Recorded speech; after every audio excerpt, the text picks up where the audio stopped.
आप जी यहाँ आ गए अपने बालक बुद्धि से गलती करके। जितने भी चींटी से लेकर हाथी तक, रंग से लेकर राजा तक, देवता ब्रह्मा विष्णु महेश तक, दुर्गा और इस ज्योत निरंजन तक, हम सभी वहां रहा करते थे, सतलोक में रहा करते थे। आपके सभी मकान वहां खाली पड़े, महल। आपने यहां तो आप प्रत्येक प्राणी चाहता है कि बड़ी कोठी हो, जिसको भी जरा सी कोई पोस्ट मिल जाती है या जिसके पास कोई पैसे अपने पेट के निर्वाह से ज्यादा हो जाते हैं, तो उसकी वृत्ति क्या होती है, बढ़िया कोठी बनाऊं, चारों तरफ पार्क हो, आगे बाग बगीचे हो, उसमें झरने बह रहे हो, झूले डाल रखे हो। आपने देखा ये नकली सुख यहाँ ट्राई करते हैं बनाने की, कोई छोटा मोटा अच्छी पोस्ट हो उसके कोठी में, कि तो झूला लग रहा है, कि तो छोटे मोटे फुहारे लग रहे हैं, कोई पार्क बना रखा है। तो ये तो है नकली अस्थाई, कल मृत्यु हो जाए ये साथ नहीं चलेंगे। और सतलोक के अंदर बहुत लंबे चौड़े आपके प्रत्येक का अलग अलग दूर दूर स्थान है, अलग अलग बाग बगीचे हैं, हर तरफ सदा बाहर उसमें फल लगे रहते हैं, फुहारे छूट रहे होते हैं, हीरे पन्ने लालों के तो वहां पर पहाड़ हैं, जैसे यहाँ पत्थर के पहाड़ हैं। तो ऐसे लोग को छोड़कर हम यहाँ आगे, एक हीरा मिल जाए किसी ने, ओहो छुपाई फिरे, बहुत बड़ी चीज मिल गई, और वहां ठोकरों में पड़े ये हीरे आपके। तो कहने का भाव ये है कि हम उस सुख में सथल को छोड़कर अपनी बालक बुद्धि से गलती से यहां फंस गए, और यहां से निकालने का तरीका केवल वो समर्थ ही बताता है। ये काल भगवान हमें इस ज्ञान का पता नहीं लगने देता। परमेश्वर ने जब हम गलती करके आए थे, उसी समय कुछ समय के उपरांत ये पूरा ज्ञान, सूक्ष्म वेद इंक्लूडिंग चारों वेद, ये सारा ज्ञान भेज दिया था, फैक्स कर दिया था इस काल यानी सर्वपुरुष ज्योत स्वरूपी निरंजन के अंतःकरण में। और इसने जब अपने आप, जैसे किसी को उल्टी गिरती है, उसके बस की बात नहीं रोक ले, जैसे छींक आती है तो छींकों को रोक नहीं सकता कोई, तो इसी प्रकार परमात्मा ने ऐसी व्यवस्था करके इसके शरीर में भेज दिया।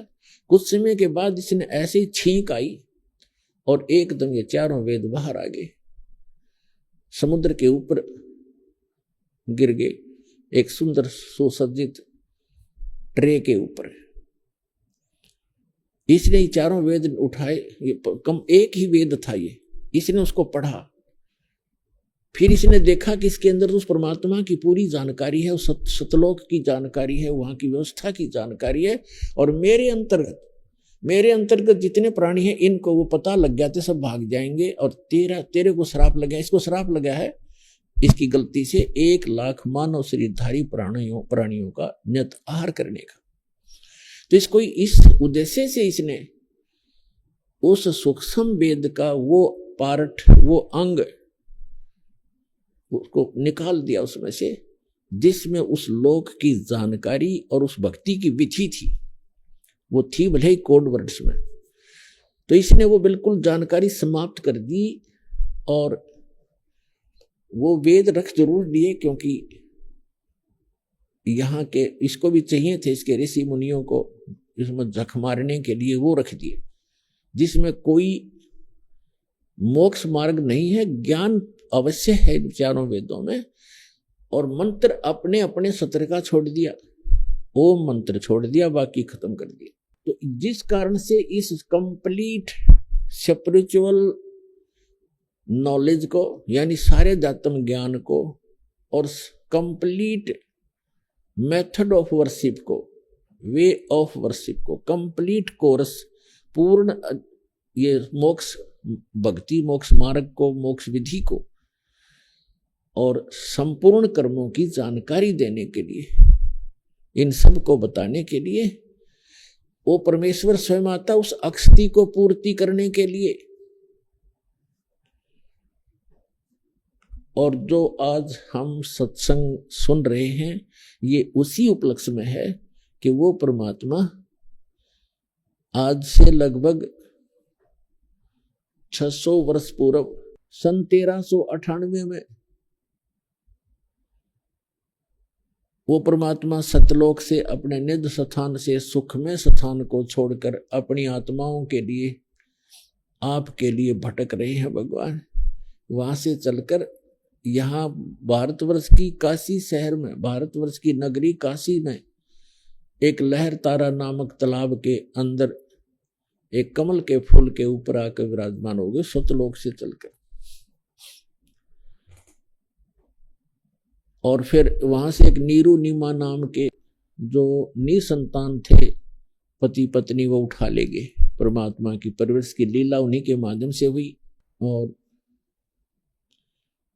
वो जुलाहे थे, कर्म से जुलाहे थे, जिस कारण से परमात्मा भी जुलाहा कहलाए। वो भी वही कर्म करते थे, क्योंकि परमात्मा, जैसे बहुत बार दास बताता रहा है कि परमात्मा हमारी 3 स्थिति में हम सबकी केयर टेक करता है, देखभाल करता है।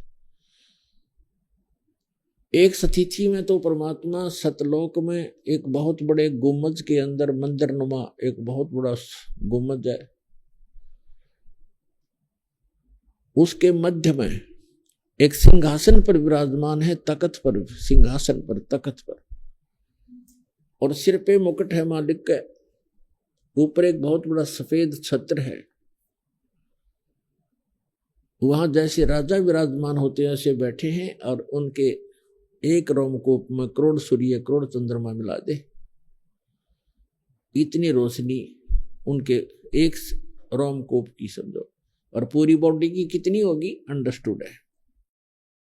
एक स्थिति तो वो है, और इसका प्रमाण वेदों में भी है। ऋग्वेद मंडल नंबर 9 सूक्त 1 मंत्र 8 और 9 में, 8 में कहा है कि वो 3 स्थिति के शरीर के माध्यम से परमात्मा आपको संभालता है, धारण पोषण करता है। और दूसरी स्थिति उसकी है कि वहां से चलकर आता है, एक शिशु रूप धारण कर लेता है, अपने रूप को हल्का कर लेता है, शरीर अपने स्वरूप को हल्का करके हल्के तेज पुंज का बना के एक शिशु रूप धारण करके कमल के फूल पर विराजमान होते हैं। प्रत्येक युग में ये लीला करते हैं। वहां से उनको निसंतान दंपति उठा ले जाते हैं। धीरे धीरे उसी व्यवसाय में जिस कर्म को वो करते थे, उसी कर्म को करते हुए परमात्मा हमें ये दिखाते हैं कि परमात्मा पाने के लिए, सतलोक जाने के लिए हमने गढ़े धन की आवश्यकता नहीं है। फिर भी आपके संस्कार में ज्यादा भी है तो उसको सदुपयोग करें, दुरुपयोग ना करो, उसमें भूला नहीं। परमात्मा की भूल नहीं गिरनी चाहिए, चाहे कितना धनी हो, चाहे कितनी बड़ी पोस्ट हो। उसको याद रखना चाहिए कि मृत्यु भी होती है, यहां से जाना भी होता है, तो तब फिर वो व्यक्ति गलती नहीं करता। तो दूसरी स्थिति ये परमात्मा के, वो चारों युगों में आते हैं और ऐसी लीला करते हैं। और तीसरी स्थिति यह है कि वो जब चाहे कभी भी एक साधु महात्मा का रूप बना करके या कोई भी रूप बना करके अच्छी आत्माओं को मिलते हैं, उनको सत उपदेश देते हैं, सतलोक ले जाते हैं, वापस छोड़ते हैं, उनको अपने से परिचित कराते हैं। फिर वो महापुरुष परमात्मा को साक्षात देखकर वहां जहां वो रहता है उस सारी व्यवस्था को देख करके, और जो विधि वो बताता है उनको भक्ति करने की, क्योंकि वो जगत गुरु भी है, तो वो संत उसी साधना को करते हैं जो भगवान बताते हैं। ऊपर से देख कर भी आते हैं, फिर वो आंखों देखा वर्णन भी अपनी अमृतवाणी रूपी एफिडेविट लिख जाते हैं, और जो साधना वो करते हैं वह भी वर्णित कर देते हैं। लेकिन उसको हम समझ नहीं पाए, क्योंकि हम दूसरे रंग में अज्ञान से परिपूर्ण होते हैं, और अन्य साधना करके ही हम अपना मोक्ष समझते रहते हैं, जिस कारण से हम भगवान और उन महापुरुषों, परमात्मा और परमात्मा से परिचित महापुरुषों के अमृतवाणियों को नहीं समझ सके और ना सदग्रंथों को समझ सके। तो परमात्मा कहते उनमें से किन किन को मिले हैं भगवान, जो तीसरी स्थिति में आते हैं कि कभी भी आकर के किसी साधु संत महात्मा का रूप बना करके किसी भी अच्छी आत्मा, दृढ़ आत्मा, अच्छी भक्त को, दृढ़ भक्त को मिलते हैं और उनको तत्व ज्ञान, यथार्थ ज्ञान से परिचित कराते हैं। तो उनमें से कौन कौन है जो दास के नॉलेज में है? आदरणीय धर्मदास साहिब जी बांधवगढ़ वाले, आदरणीय मलुकदास साहिब जी, आदरणीय नानक साहिब जी जो सिख धर्म के प्रवर्तक हैं, जिनको भगवान सीधे आके जिंदा महात्मा के रूप में मिले हैं इस कलयुग में। आदरणीय दादू साहिब जी, आदरणीय गरीबदास साहिब जी, गांव छुड़ानी, जिला झज्जर, हरियाणा वाले। आदरणीय गीता दास साहिब जी, गांव खेखड़ा, अब तो जिला बागपत हो गया बताते हैं, पहले जिला मेरठ था, उत्तर प्रदेश वाले। और आदरणीय स्वामी रामानंद जी ब्राह्मण थे, पंडित, बड़े विद्वान, वेदों के और गीता के माने जाते थे, काशी में रहते थे। 5 वर्ष की आयु में परमात्मा उनको मिले थे। तो इन महापुरुषों को परमात्मा मिले और उनको सचखंड लेकर वापस छोड़ा, उस सुखमय स्थान पर ले गए जहां के गुणगान ये दास कर रहा है कि वहां जाने के बाद जीव की कभी जन्म मृत्यु नहीं होती, लेकिन वहां जाने की एक विधि है स्थायी स्थान पाने की।